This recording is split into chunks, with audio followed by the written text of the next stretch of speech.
Wild people catch women to have children on the mountain. This is also what wild people like to do the most. After being scared to faint, the woman carried it back to the mountain. When it reached the cave, the wild man desperately dragged the woman in. The woman who was caught did not want to go back. Therefore, many wild people have their own children. Now the woman can't go back for her child. She can only live with the wild man on the mountain. Wild people not only catch women, but also come down the mountain every day to steal food from the villager. Especially the bananas planted by the villagers are almost eaten by wild people. They even break into the villagers' houses to steal chicken wing. Because the wild man is too fierce, although the villagers hate him very much, they dare not provoke him. But as more and more women are caught, the villagers can only bring tools to go up the mountain to catch the wild man.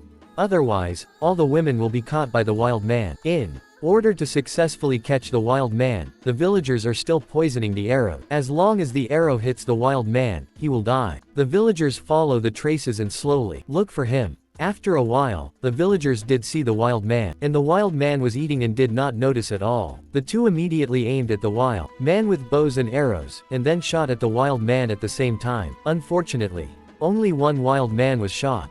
The woman saw someone coming to save her, and kept shouting for help. She wanted to run away in a hurry. Unfortunately, she was tied up by the wild man and could not escape. The wild man was shot and dared not attack. He immediately pulled the woman to escape. The villagers also chased after him. They must kill the wild man, otherwise the wild man will be long before history, before written memory, before the first human legend was ever spoken. There existed a world untouched by civilization, a world ruled by raw nature and ancient power. Across endless prehistoric plains, giant humans walked slowly and deliberately. Their presence alone reshaped the land beneath them. Tiny dinosaurs moved nervously near their feet, appearing small, fragile, and insignificant. Trees barely reached their knees.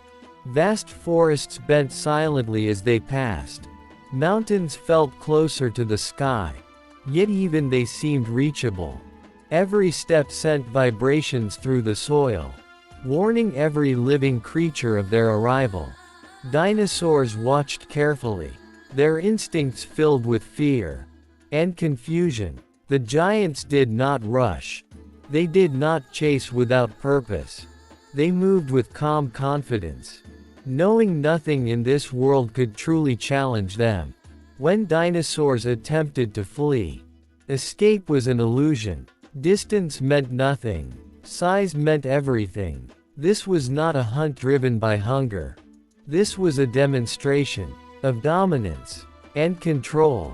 With effortless precision, a giant bent down, lifting a massive creature with just 2 fingers, holding it at eye level, examining it, not with anger, but curiosity. Moments later, the dinosaur was placed gently back onto the ground, unharmed. Fear spread across the land, carried by sound and vibration. A single movement from the giant could change everything. With one powerful pull, an entire palm tree was ripped from the earth, roots and all. The ground cracked under the force. What dinosaurs considered unimaginable strength was effortless to him. Attempts to resist were meaningless. Attacks bounced away, without effect. One thunderous roar echoed through the valley, shaking cliffs, silencing forests, forcing every creature into stillness. This was not a battlefield. This was everyday existence.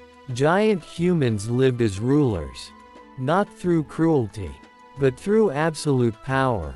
Dinosaurs lived beneath them, moving like animals, guided by instinct and fear. The giant observed their behavior, watched their movements, understood the balance of nature. When conflict erupted among the creatures, he intervened, separating them easily, restoring order. Rivers appeared small as he drank. Forests provided shade as he rested. Every footstep crushed stone and soil. Dust rose into the air. Dinosaurs scattered in panic.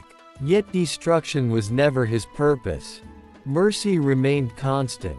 Creatures were lifted, examined, and released, unharmed. Fear followed the giant, but so did stability. The land was calmer, under his presence. As daylight faded, as the sun descended toward the horizon, the giant stood tall, overlooking the ancient world he protected. Dinosaurs moved quietly within his shadow. No longer running, no longer fighting, small, powerless, aware of their place. Time passed, eras changed, history forgot these beings. No record remains, no evidence survives, but one question still lingers, across time and imagination. What if humans existed in the dinosaur age?